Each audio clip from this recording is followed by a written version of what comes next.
Okay, so this is the beginning class of backend with Node.js. Okay, so ఈ particular బ్యాచ్లో మనం ఏమేమి నేర్చుకుంటాం, ఏమేమి చదువుకుంటాం చూద్దాం. ఫస్ట్ ఇది బ్యాక్ ఎండ్ అని అంటే మర్న్ స్టాక్లో బ్యాక్ ఎండ్ ఆల్రెడీ ఎవరైతే రియాక్ట్ కంప్లీట్ చేసుకున్నారో వాళ్ళు వింటున్నారు, లేదు మాకు ఓన్లీ బ్యాక్ ఎండే కావాలి అని అనుకునే వాళ్ళు కూడా వింటున్నారు. సో ఈ బ్యాక్ ఎండ్ క్లాసెస్లో మనం ఏమేమి డిస్కస్ చేసుకుంటాం అనేది మన ఫస్ట్ థాట్. సో ఫస్ట్ మనము Node.js తోటి స్టార్ట్ చేస్తాం. తర్వాత Express.js తోటి మనం కొంత వర్క్ నేర్చుకుంటాం. తర్వాత MongoDB. ఇవి మూడు మనకు కావాల్సినటువంటి టెక్నాలజీస్. బ్యాక్ ఎండ్లో మెయిన్గా మనము ఎవరైతే బ్యాక్ ఎండ్ మాత్రమే నేర్చుకోవాలనుకుంటున్నారో మోంగో, ఎక్స్ప్రెస్, నోడ్ వాటిలో ఏమేమి డిస్కస్ చేస్తాం.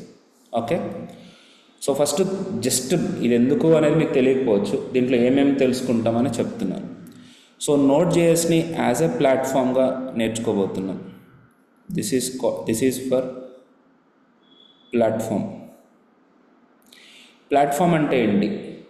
ఇప్పుడు జావా ఉంది, జావా ఒక లాంగ్వేజ్, కానీ జావా మన కంప్యూటర్లో ఎగ్జిక్యూట్ కావాలంటే జావా రన్ టైమ్ ఎన్విరాన్మెంట్ అనేది కావాలి, JRE అని అంటారు. అట్లాగే జావా స్క్రిప్ట్ అనేది ఒక లాంగ్వేజ్. ఆ లాంగ్వేజ్ మన కంప్యూటర్లో అంటే బ్రౌజర్ కాకుండా డైరెక్ట్గా మన కంప్యూటర్లో వర్క్ అవ్వాలి అని అంటే మనకు ఒక ప్లాట్ఫామ్ కావాలి. ఆ ప్లాట్ఫామ్ పేరు Node.js. ఈ ప్లాట్ఫామ్ని యూజ్ చేసుకుని ఇప్పటివరకు జావా స్క్రిప్ట్లో ఏదైతే చేయలేకపోయినామో, అంటే ఏంటి, ఫైల్స్ని రీడ్ చేయడం, లేదా అంటే మనకి నెట్వర్క్ సాకెట్స్ని మనం క్రియేట్ చేయడం. అంటే నేను జస్ట్ కొన్ని చిన్న ఆస్పెక్ట్స్ గురించి చెప్తాను. ఫైల్ రీడ్ చేయడం, రెండోది network IO, network input output చేయలేకపోవడం, అంటే సాకెట్ ప్రోగ్రామింగ్ లాంటివి చేయలేకపోవడం. మూడోది main important thing is database connectivity. So మెయిన్గా జావా స్క్రిప్ట్ ఒక APIs తోటి కనెక్ట్ అవుతుంది తప్ప డైరెక్ట్గా మన కంప్యూటర్లో ఒక డేటాబేస్ ఉంది అని అంటే ఆ డేటాబేస్ తోటి డైరెక్ట్గా జావా స్క్రిప్ట్ కనెక్ట్ అవ్వలేదు. సో మెయిన్గా ఇవి మూడు మనకున్నటువంటి ప్రాబ్లమ్స్. వీటిలో మనం మెయిన్గా అడ్రస్ చేసుకునేది file system as well as database connectivity. ఇవి రెండింటిని మనము చూడబోతున్నాం.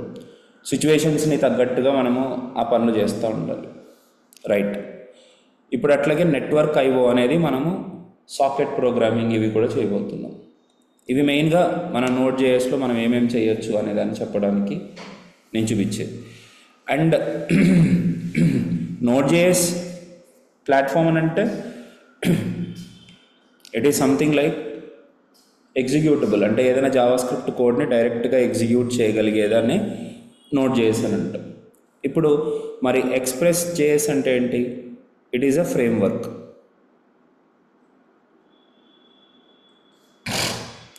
సో ఇప్పుడు ఫ్రేమ్వర్క్ అనగానే మనకు ఒక డౌట్ వస్తుంది, ప్లాట్ఫామ్కిను ఫ్రేమ్వర్క్కి డిఫరెన్స్ ఏంటి అని.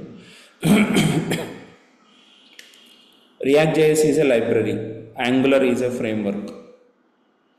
So what is a framework? Obvious కదా, రైట్. ఇప్పుడు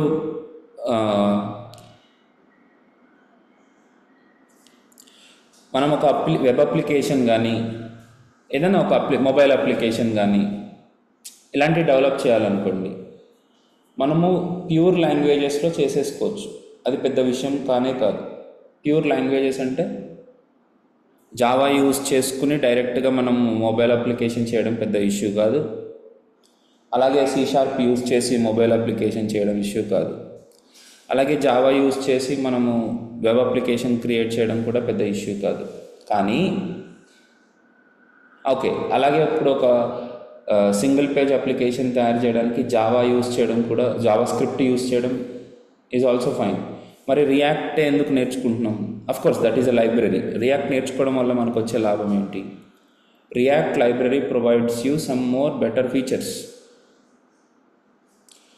so that it will be created in a faster way.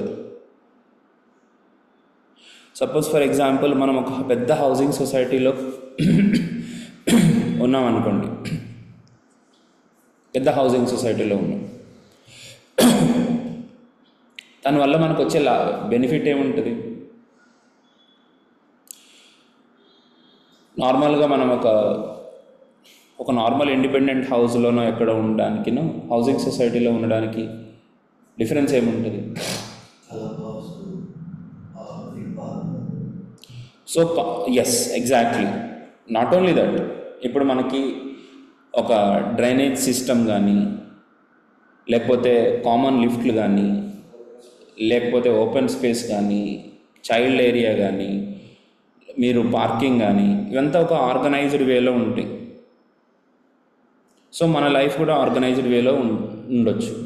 అదే ఇప్పుడు మామూలుగా నేను చూస్తూ ఉంటాను కొన్ని ఇండిపెండెంట్ హౌస్లు, లేకపోతే స్టాండ్ అలోన్ అపార్ట్మెంట్స్ కింద నుంచి కట్టేస్తూ ఉంటారు, పార్కింగ్ ఉండదు, వాళ్ళ కార్లు ఎక్కడ పెట్టుకోవాలో తెలియదు. That is okay.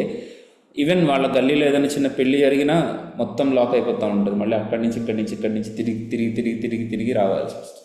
Anyways, this is how structured వేలో మనం అప్లికేషన్ని డెవలప్ చేయడానికి వాళ్ళకి మనకి ప్రొవిజన్స్ ఇచ్చారు అని అంటే that is comes under framework. ఇప్పుడు మనకి ఏదైనా బర్త్డే పార్టీ చేసుకోవాలనుకోండి, అదే మనం హౌసింగ్ సొసైటీలో ఉన్నామనుకో, మనకంటూ ఒక పెద్ద హాల్ ఉంటుంది. అక్కడ కమ్యూనిటీ హాల్ అంటారు. దానికి ఒక 1500-2000 కట్టేస్తే మొత్తం కమ్యూనిటీ హాల్ వేస్తారు. అదే నువ్వు ఇండిపెండెంట్ హౌస్లో ఉన్నప్పుడు అట్లాంటివి చేయాలి అని అనుకుంటే పైన ఎక్కడ పెట్టుకోవాలి, లేదా నీకు ఎక్కడ పాసిబిలిటీ ఉంటుంది అనేది క్లారిటీ లేదు. సో ఎనీవేస్, సో మనకి బెటర్ ఫెసిలిటీస్ ఉంటాయి ఫ్రేమ్వర్క్ యూస్ చేసి కనుక మనము అప్లికేషన్ని డెవలప్ చేస్తే. రెండోది పర్ఫార్మెన్స్. నువ్వు ఏదైనా సరే చాలా తొందరగా చేయొచ్చు. జావా స్క్రిప్ట్లో బెస్ట్ ప్రాక్టీసెస్ ఏంటి అని తెలుసుకుంటూనే మిగతావన్నీ క్రియేట్ చేయాల్సి ఉంటుంది. ఓకే, ఇప్పుడు నెక్స్ట్ ఇంకొక చిన్న ఆస్పెక్ట్కి వెళ్దాం. సపోజ్ మీరు పెళ్లి షాపింగ్ చేయాలనుకోండి, ఎలా చేస్తారు? ఎక్కడికి వెళ్ళి చేస్తారు అని అంటే, లేదు సార్ నేను సుల్తాన్ బజార్ పోతాను అనుకో. సుల్తాన్ బజార్కి పోతే ఏమవుతుంది? సుల్తాన్ బజార్లో ఓన్లీ ఒక పర్టికులర్ ఐటమ్స్ మాత్రమే దొరుకుతాయి. లేదు సార్ నేను చార్మినార్ పోతా, చార్మినార్లో గాజులు రిలేటెడ్ ఐటమ్స్ మాత్రమే దొరుకుతాయి.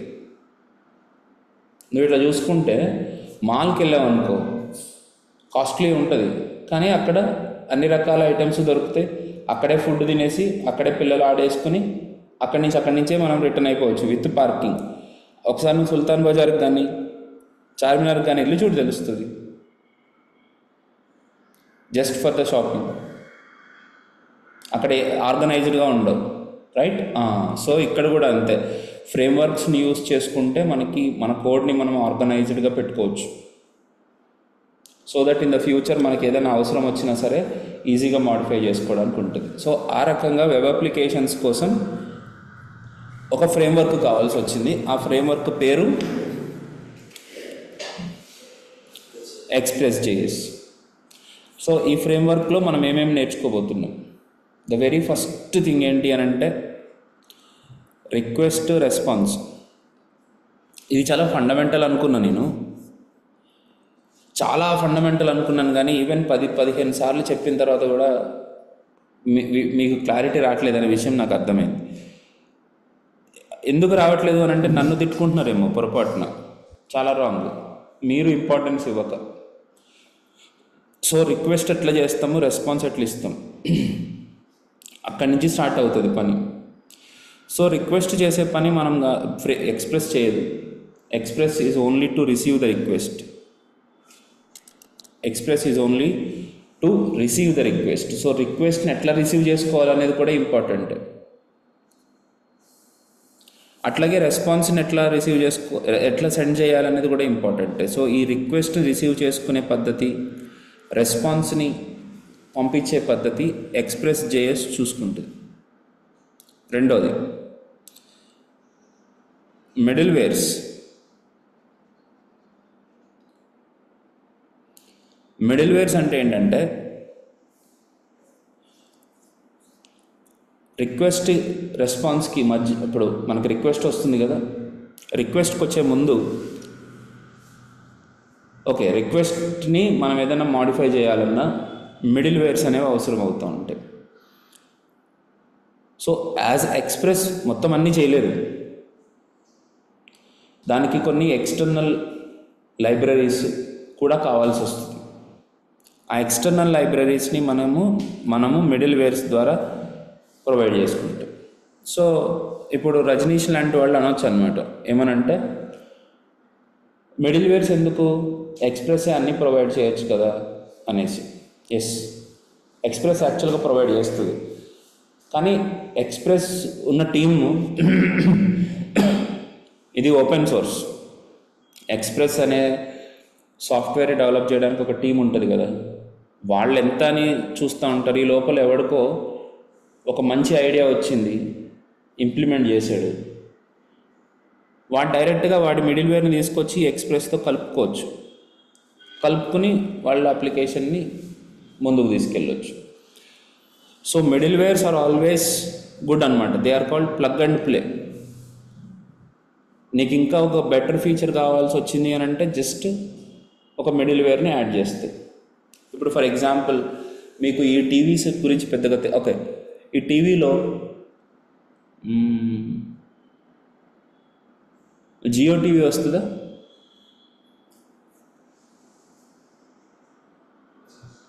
ఈ టీవీలో మనకి జెమినీ టీవీది చూసుకోవచ్చా? ఎట్లా చూడాలి జెమినీ టీవీ చూడాలంటే? ఏం కనెక్షన్ ఉండాలి? అరే కరెక్టే భాయ్, నువ్వు చెప్పింది రైటే. ఏం కనెక్షన్ ఉండాలని అడుగుతున్నా, కానీ ఏం కనెక్షన్ ఉండాలంటే మళ్ళీ నోట్లో పెట్టి కేబుల్ కనెక్షన్ ఉండాలి. డైరెక్ట్గా తీసుకొచ్చి ఎక్కడ పెడతావు కేబుల్ కనెక్షన్ని? చెప్పు ఫస్ట్ అది కంప్లీట్ చేద్దామా? దానికి ఆన్సర్ లేకపోతే నువ్వు సెటప్ బాక్స్కి వెళ్ళిపోకు. ఇప్పుడు కేబుల్ కనెక్షన్ అన్నాడు ఆయన.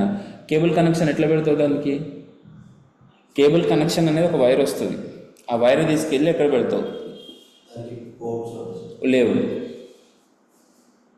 కేబుల్ కనెక్షన్ పోర్ట్లను తీసేసి చాలా సంవత్సరాలు అవుతుంది టీవీలకి. సరే ఉందనుకో, ఉంటే ఎట్లా పెడతావు? వైర్ తీసుకెళ్ళి గుచ్చుతావు దాంట్లో, మధ్యలో ఒక కనెక్టర్ ఉంటుంది కదా. సరే కనెక్టర్ పెట్టినాం సపోజ్. ఇప్పుడు లేదు, కేబుల్ కనెక్షన్ కాకుండా ఇంకొక రకంగా ఎట్లా చేస్తావు? సెట్టాప్ బాక్స్ అన్నాం. సెట్టాప్ బాక్స్ తీసుకెళ్ళి దాని పైన పెడితే ఆటోమేటిక్గా జెమిని కిందకి ఇట్లా జారుతుందా?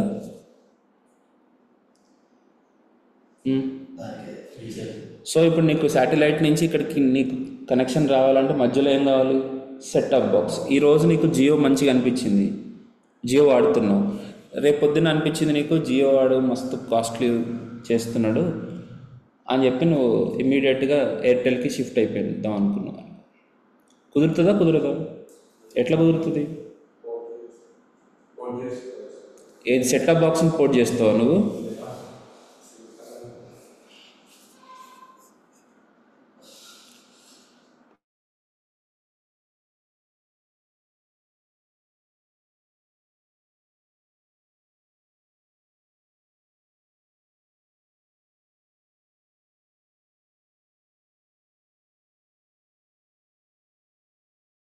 చెప్పు. ఇప్పుడు ఏ కంటెక్స్ట్లో మాట్లాడుకుంటున్నాం మనం?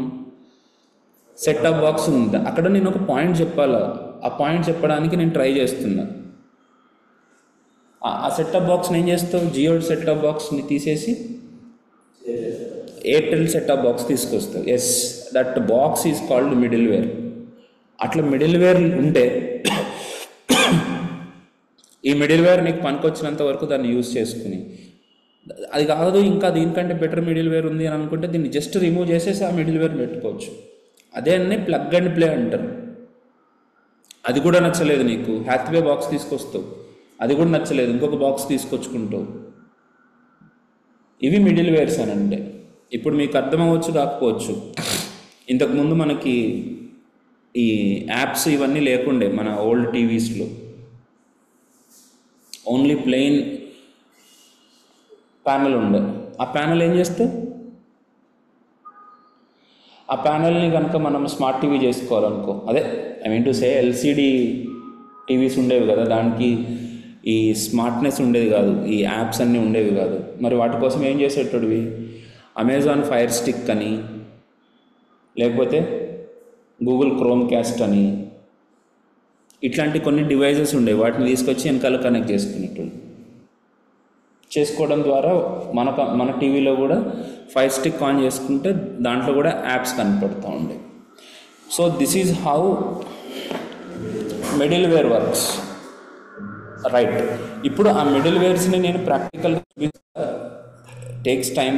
కాకపోతే మిడిల్ వేర్స్ గురించి డిస్కస్ చేసుకుంటాం. ఏమేమి మిడిల్ వేర్స్ గురించి డిస్కస్ చేసుకుంటాం అనేది మన point. The main middleware we are going to discuss is body. Okay, so మనం ఏదైనా ఒక ఫామ్ సబ్మిట్ చేసిన జేసన్ డేటాని మనము మన సర్వర్కి ఇస్తున్న బాడీ పార్సర్ అనేటటువంటి మిడిల్ వేర్ మనకు అవసరం అవుతుంది. తర్వాత మెయిన్ మిడిల్ వేర్ వచ్చేసి కార్స్.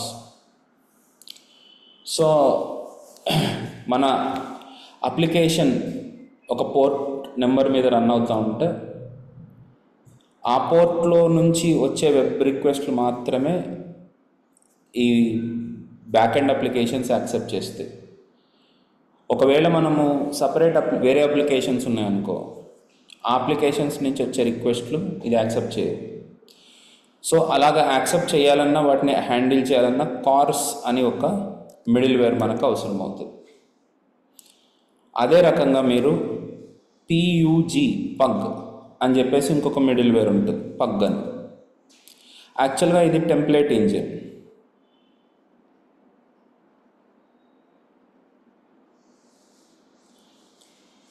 ఇది ఒక మిడిల్ వేర్ గురించి మనం డిస్కస్ చేస్తాం. అలాగే రౌటర్ అని ఒక మిడిల్ వేర్ ఉంటుంది, దీని గురించి మనం మాట్లాడుకోబోతున్నాం. అలాగే JWT జేసన్ వెబ్ టోకెన్కి సంబంధించిన మిడిల్ వేర్ గురించి మాట్లాడుకుంటున్నాం. సో ఈ మిడిల్ వేర్స్ని అన్నిటినీ యూజ్ చేసుకుని మనము ఇంప్లిమెంట్ చేయబోయే వాటిని మనం ఏమంటామంటే అథెంటికేషన్,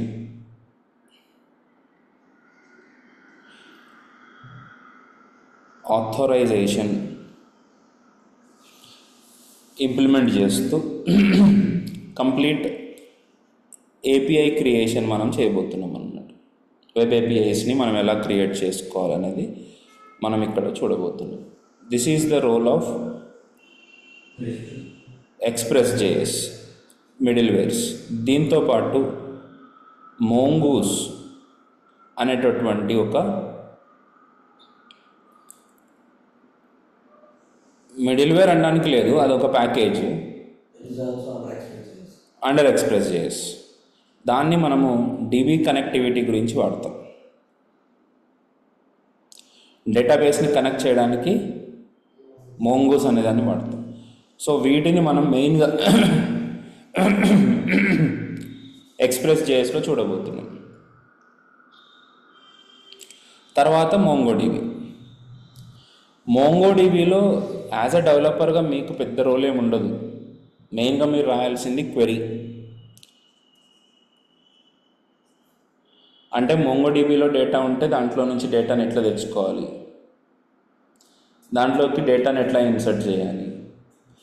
సో వీటిని మనం ఏమంటామంటే DML, DDL, DCL. DML అంటే డేటా మ్యానిపులేషన్ లాంగ్వేజ్. అంటే డేటా మ్యానిపులేషన్ అంటే ఉన్న డేటాని మాడిఫై చేయడానికి కావాల్సిన క్వెరీస్ ఏమేమి ఉన్నాయి.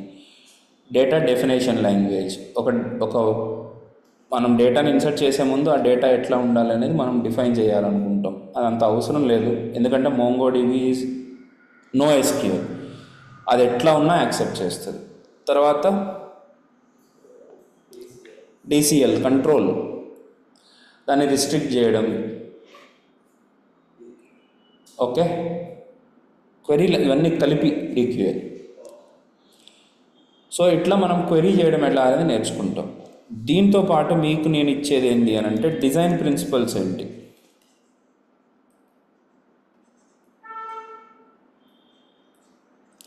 డిజైన్ ప్రిన్సిపల్స్ అంటే ఒక డేటాని మనం ఇన్సర్ట్ చేసేటప్పుడు ఆ డేటాని ఇన్సర్ట్ చేసేటప్పుడు కాదు, ఒక డేటాని మనము మెయింటైన్ చేయాలి అని అంటే ఆ మెయింటెనెన్స్ ఎట్లా చేయాల్సి ఉంటుంది. మాకు మొన్న ఒక చిన్న ఇష్యూ వచ్చింది. ఇష్యూ ఇష్యూ అని కాదు, మేము ఒక చిన్న మన ఇన్స్టిట్యూట్ కోసం ఒక ప్రాజెక్ట్ తయారు చేస్తున్నాం. ఆ ప్రాజెక్ట్ పేరేంటి, మీరందరూ వీడియోస్ చూసుకోవడానికి యూట్యూబ్లో యాక్సెస్ ఇవ్వాల్సి వస్తుంది కదా. మీకు ఒక్కొక్క కోర్స్ ఎవరైనా వీడియోస్ కొనుక్కోవాలన్నా ఏదైనా యాక్సెస్ ఇవ్వాలంటే మాకు చాలా టైం పడుతుంది. సో మీ అందరినీ మేనేజ్ చేయడానికి ఎవరెవరు ఎంతెంత ఫీజులు కట్టారు, ఎవరెవరు ఏ బ్యాచ్లో ఉన్నారు, ఇవన్నీ తెలుసుకోవడానికి మెయిన్గా మాకు ఒక అప్లికేషన్ కావాలి. మేము చేస్తున్నాం. ఇప్పుడు మేము చేస్తున్న అప్లికేషన్ ఏంటంటే ప్రతి ఒక్క బ్యాచ్, ఇప్పుడు back end with node, express and Mongo ఉంది కదా, ఈ బ్యాచ్ ఇది మొత్తం కలిపి ఒక కోహోర్ట్ అంటాం. ఇప్పుడు మీరిద్దరు ఉన్నారు, మీరిద్దరూ వేరే బ్యాచ్కి సంబంధించి, అంటే మీకు బ్యాచ్ అనేది RB37, నువ్వు 35 యాక్చువల్గా, మీరు 37 అంటారు. సో మీ బ్యాచ్లు ఏమన్నా ఉండొచ్చు, అంటే మీరు జాయిన్ అయ్యేటప్పుడు మీరు ఏ టైం ఏ బ్యాచ్లో జాయిన్ అయ్యారు అనేది డిఫరెంట్ కేస్. డిఫరెంట్ పీపుల్, నాకు బ్యాక్ ఎండ్ వద్దు ఓన్లీ ఫ్రంట్ ఎండ్ కావాలనే వాళ్ళు ఉంటారు, నాకు ఫ్రంట్ ఎండ్ బ్యాక్ ఎండ్ రెండు వద్దు ఓన్లీ రియాక్టే కావాలనే వాళ్ళు ఉంటారు. సో వాళ్ళని తీసుకొచ్చి ఒక కోహోర్ట్లో పెడతాం అనమాట. అంటే కోహోర్ట్ అంటే ఇప్పుడు మీరందరూ కలిపి ఒక కోహోర్ట్, దీంట్లో వేరే బ్యాచ్ స్టూడెంట్స్ జాయిన్ అవ్వచ్చు ఎట్లా. సో ఇప్పుడు కోహోర్ట్ ఈజ్ నథింగ్ బట్ ఒక గ్రూప్. ఇప్పుడు ఈ గ్రూప్లో నేను ఒక స్టూడెంట్ని యాడ్ చేయొచ్చు, అట్లాగే ఒక స్టూడెంట్కి గ్రూప్ని కూడా యాడ్ చేయొచ్చు. ఇప్పుడు మాకు ఒక ధర్మ సంకటం ఏమొచ్చిందని అంటే, స్టూడెంట్ డీటెయిల్స్, స్టూడెంట్ పేజ్లో కోహోర్ట్స్ని యాడ్ చేద్దామా, ఒక్కొక్క స్టూడెంట్కి తీసుకొచ్చి కోహోర్ట్ని యాడ్ చేద్దామా, ఒకటే కోహోర్ట్కి స్టూడెంట్స్ని యాడ్ చేద్దాం. This is the real situation. So యాక్చువల్గా this is many to many. One student can have many cohorts, one cohort may have many students. దీన్ని ఎట్లాగన్నా చేయొచ్చు అనేది అక్కడ పాయింట్. కాకపోతే which is the right decision అని అంటే, స్టూడెంట్ కోహోర్ట్స్ని వెతుక్కుంటాడా,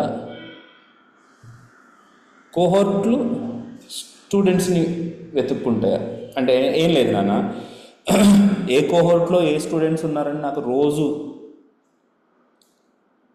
కావాలా, లేకపోతే స్టూడెంట్ రోజు నా కోహోర్ట్స్ ఏంటని చూసుకుంటాడు. సో నాకు ఎక్కడ కనిపించింది అంటే, ఎక్కువసార్లు స్టూడెంట్సే లాగిన్ అవుతారు. కాబట్టి నేనేం చేస్తున్నా, స్టూడెంట్స్ లోపలే కోహోర్ట్ నెంబర్స్ని యాడ్ చేస్తున్నా. ఇది what is that design principle, ఏ డిజైన్లో వెళ్ళాలి అని. రెండో రకంగా ఎట్లుంటుంది, రెండో విధానం ఏమిటి,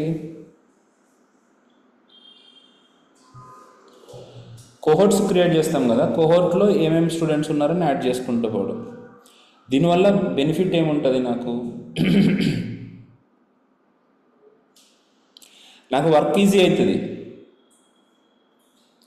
కానీ ఇప్పుడు స్టూడెంట్ లాగిన్ అవ్వగానే నా కోహోర్ట్స్ ఏంటి అని తెలుసుకోవాలనుకో, ఒక 4-5 వేల కోహోర్ట్స్ ఉంటే 4-5 వేల కోహోర్ట్స్ని చెక్ చేయాలి వాడు. అర్థమవుతుందా? ఇట్లాంటి డిజైన్ ప్రిన్సిపల్స్ చాలా ఉంటాయి. నువ్వు ఏ రకంగా తీసుకోవాలి మన డెసిషన్ అనేది. This is MongoDB is completely no SQL. అంటే దీంట్లో స్కీమా అనేది ఉండదు, కాబట్టి ఇంకా జాగ్రత్తగా చేయాల్సి ఉంటుంది మనం చేసేటప్పుడు.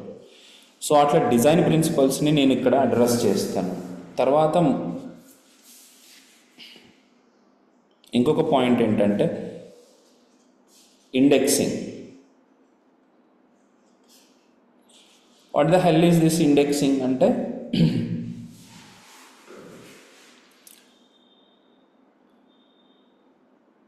డేటాను మెయింటైన్ చేస్తున్నప్పుడు మనము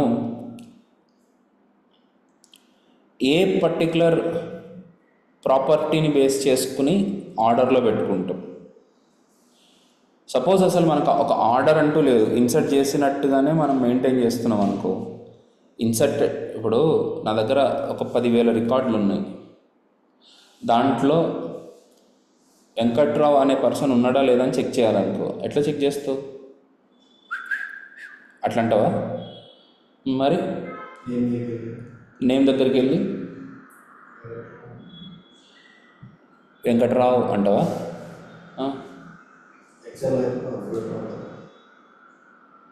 నువ్వు సెర్చ్ నొక్కుతానంటున్నావు, లోవర్ కేసులో ఉంటే, అప్పర్ కేసులో ఉంటే.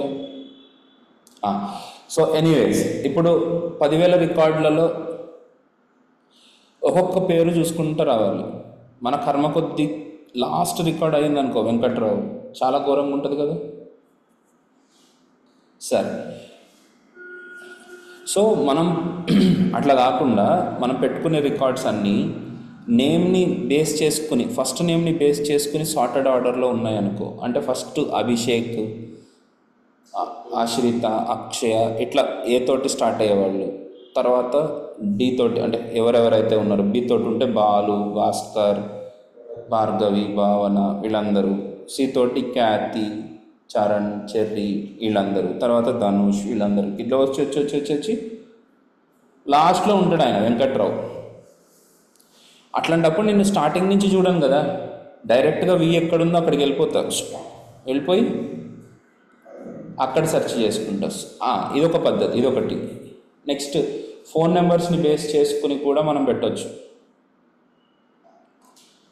సపోజ్ ఈ ఫోన్ నెంబర్ పర్సన్ ఉన్నాడా లేదా అని చెక్ చేసుకో. అప్పుడు ఫోన్ నెంబర్స్ని బేస్ చేసుకుని కూడా సార్టెడ్ ఆర్డర్లో పెట్టుకోవాలి. అంటే అప్పుడు నేమ్స్ మారుతాయి, రెండు రకాలుగా కూడా మనం మెయింటైన్ చేయాల్సి ఉంటుంది. సో మన డేటాబేస్ ఎట్లా ఏం చేస్తుంది అని అంటే, బోత్ మనకి మీరు ఎన్ని కావాలనుకుంటే అన్ని ఇండెక్సింగ్ చేసుకోవచ్చు. ఒక సపరేట్ టేబుల్ నేమ్స్ తోటి మెయింటైన్ చేస్తుంది, ఒక సపరేట్ టేబుల్ ఏమో నంబర్స్, ఫోన్ నెంబర్స్ తోటి మెయింటైన్ చేస్తుంది. ఒక separate table Aadhaar card numbers తోటి కూడా మెయింటైన్ చేయొచ్చు. So that it will be easier for us to retrieve the data. కానీ నువ్వు 200-300 టేబుల్స్ ఇండెక్సింగ్ చేస్తానంటే కాని పని. అది ఇంకా పెద్ద డేంజర్, అది స్పేస్ ఎక్కువ అయిపోతుంది. నువ్వు ఫస్ట్ ఏ టేబుల్లోకి వెళ్ళి సెర్చ్ చేయాలనేది పెద్ద డిసిషన్ మేకింగ్ అయిపోతుంది. కాబట్టి అట్లా ఇండెక్సింగ్ ఎట్లా చేస్తారు అనేది జస్ట్ ఒకటే క్లాస్, ఇది సరిపోతుంది. అండ్ అఫ్ కోర్స్ వీటిలోనే అన్నీ వచ్చేస్తాయి. ఇప్పుడు మనము 2-3 కలెక్షన్స్లో నుంచి డేటా ఎట్లా తెచ్చుకోవాలి, తర్వాత ఒక కలెక్షన్లో నుంచి అరేస్ ఉన్నాయనుకో, వాటిని బేస్ చేసుకుని డేటా ఎట్లా తెచ్చుకోవాలి, దాన్ని ఎట్లా డిస్ప్లే చేయాలి, ఓన్లీ 10 మాత్రమే డిస్ప్లే చేయాలంటే ఎట్లా, ఇవన్నీ. కాకపోతే మోంగోడిబిలో మనకున్న పాయింట్ ఏంటి అని అంటే, దీంట్లో డైరెక్ట్గా ఫంక్షన్స్ ఏం రాయం. MongoDB is purely for maintaining the data. దానికి సంబంధించిన ఫంక్షన్స్ అంటే ఎవరైనా SQL తెలిసిన వాళ్ళు ఉంటే వాళ్ళు ఏమడుగుతారంటే ఎస్పీస్ ఎట్లా రాస్తారు అంటారు, దాన్ని స్టోర్డ్ ప్రొసీజర్స్ ఎట్లా రాస్తారు అంటారు. మనం ఇక్కడ మోంగూస్లో రాసుకుంటాం ఆ ఫంక్షన్స్ అన్నీ. మరి మనం ఏదైనా స్కీమా కావాలంటే ఎట్లా మెయింటైన్ చేసుకుంటాం, స్కీమా కావాలి అని అంటే మోంగూస్లో స్కీమా రాస్తాం. సో డైరెక్ట్గా మోంగోడిబిలో ఉండదు. మీ schema, validations, functions, stored procedures లాంటివన్నీ ఎక్కడ రాసుకుంటాం? అప్లికేషన్ లెవెల్లో మోంగూస్లో సపరేట్గా రాసుకుంటాం. So this is the whole thing. మనకు ఆల్మోస్ట్ 3 వీక్స్ దీనికే పడుతుంది. ఓకే, నేను రేపు స్టార్ట్ చేయబోయేది, నేను ఫస్ట్ రేపు ఇంట్రడక్షన్ టు వెబ్ అప్లికేషన్ అనేది నేను ఇవ్వాలి. ఫస్ట్ వెబ్ అప్లికేషన్ ఎట్లా బిహేవ్ చేస్తుంది అనేదంతా రేపు నేను చెప్తాను.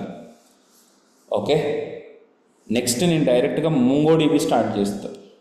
ఫస్ట్ మోంగోడిబి కంప్లీట్ అయిపోతే మనకి డేటాబేస్ ఒకటి అర్థమైతే నేను మిగతా వాటన్నిటిని చెప్పడానికి నాకు ఈజీగా ఉంటుంది. ఇంకా నాకు ఇప్పుడు మధ్యలో నాకు ఆ రిక్వైర్మెంట్ ఉంటుంది అనమాట. ఇప్పుడు ఎక్స్ప్రెస్ చెప్తూ నేను మోంగోడిబి చెప్పినాను అనుకో, మోంగోస్ చెప్పాలనుకో, ఎట్లా చెప్పాలి? మోంగోడిబి కావాలి కదా. డేటా అనేది మనకు ఉంటే డేటాని బట్టి మనం ఏదైనా చేయడానికి ఉంటుంది, అంతేగాని డేటా లేకుండా మనం ఏది చేయడానికి కుదరదు. అందుకని ఫస్ట్ మనం మోంగోడిబిలో ఫండమెంటల్స్ మ్యాక్సిమం ఎంతవరకు అయితే పాసిబిలిటీ ఉంటే అంతవరకు. నేను మళ్ళీ చెప్తున్నా, ఈ కోర్సు 2 పార్ట్స్ కింద ఉంటుందండి. సార్ ఒక్క 1 మంత్లో 2 పార్ట్స్ ఏంది సార్ అని అంటే ఉంటుంది. ఫస్ట్ థింగ్ ఏంటంటే బేసిక్స్, ఫస్ట్ పార్ట్, తర్వాత అడ్వాన్స్.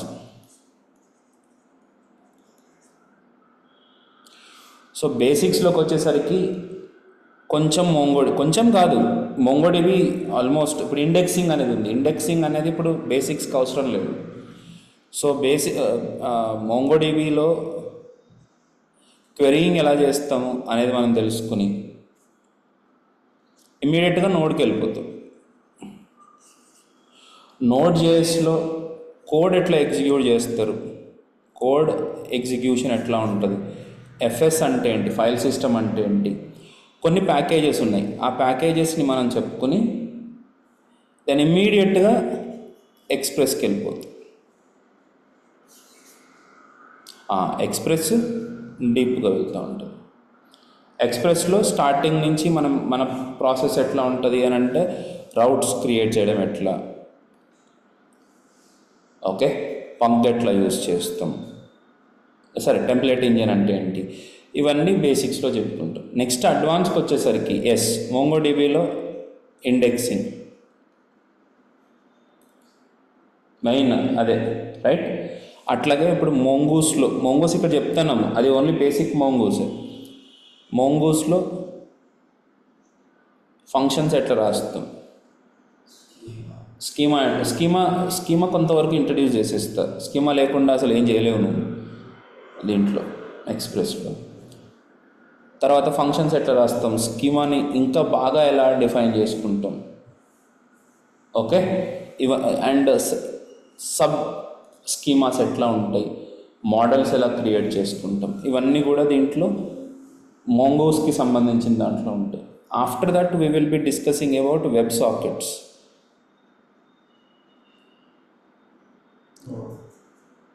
నోడ్ వెబ్ సాకెట్కి సంబంధించింది. ఇప్పుడు మీరు రిఫ్రెష్ చేయకుండానే మీ క్రిక్ ఇన్ఫోలో కానీ లేకపోతే మీరు క్రిక్ బజ్ ఏదైతే చూస్తూ ఉంటారో దాంట్లో ఆటోమేటిక్గా మీకు నోటిఫికేషన్స్ ఎట్లా వస్తున్నాయి, అట్లాగే మన బ్రౌజర్లో మనం ఏమీ రిఫ్రెష్ చేయకుండానే మనకు ఒక మెయిల్ వచ్చింది అనుకో, పియూ అనే సౌండ్ ఎట్లా వస్తుంది. వాటన్నిటి వెనకాల వెబ్ సాకెట్స్ ఉంటాయి అన్నమాట. ఆ వెబ్ సాకెట్స్ ఎట్లా పనిచేస్తాయి, సాకెట్ కమ్యూనికేషన్ అంటే మనం ఇక్కడ చాలా రాయబోతున్నాం. లైక్ చాటింగ్ అప్లికేషన్ ఒకటి రాసుకుంటాం, తర్వాత ఒక ఫుట్బాల్ గేమ్, అది ఇందాక చెప్పినా కదా అట్లాంటిది.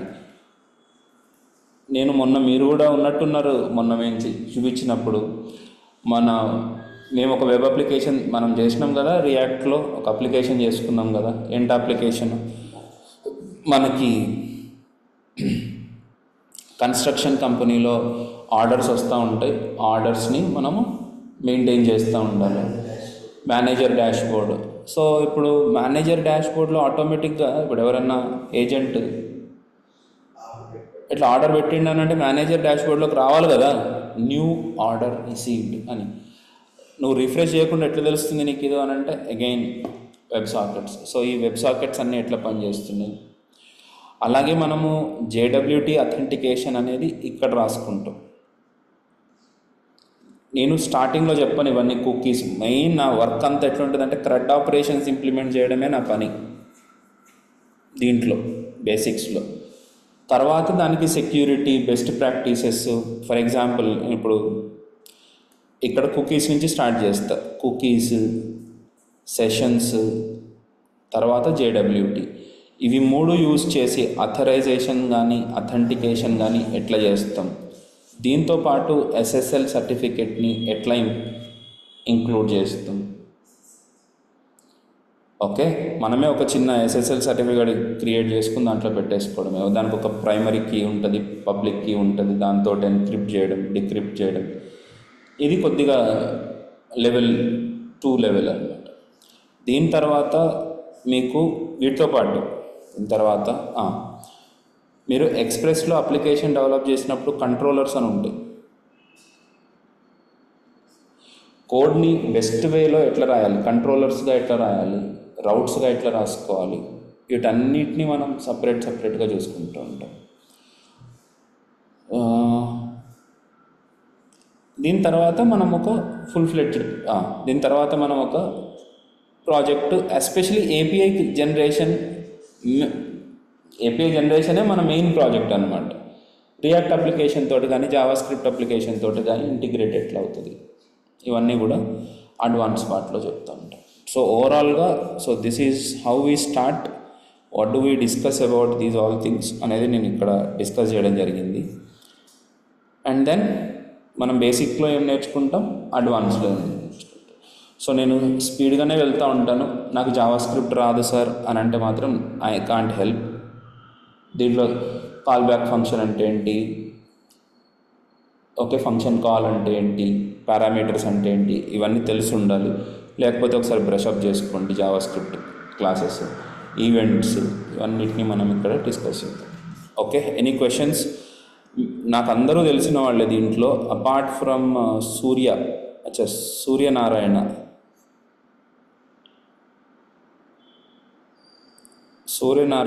am I audible? సార్, మీరు ఇంతకుముందు క్లాసెస్ అటెండ్ అయ్యారా? యాక్చువల్గా 2 years బ్యాక్ మీ దగ్గర జావా స్క్రిప్ట్. ఓకే సూర్య, వాట్సాప్లో మీరు గ్రూప్లో ఉన్నారు కదా? ఉన్నాను సార్. ఓకే అమ్మా, థ్యాంక్ యూ. సరే, see you tomorrow at the same time. Okay.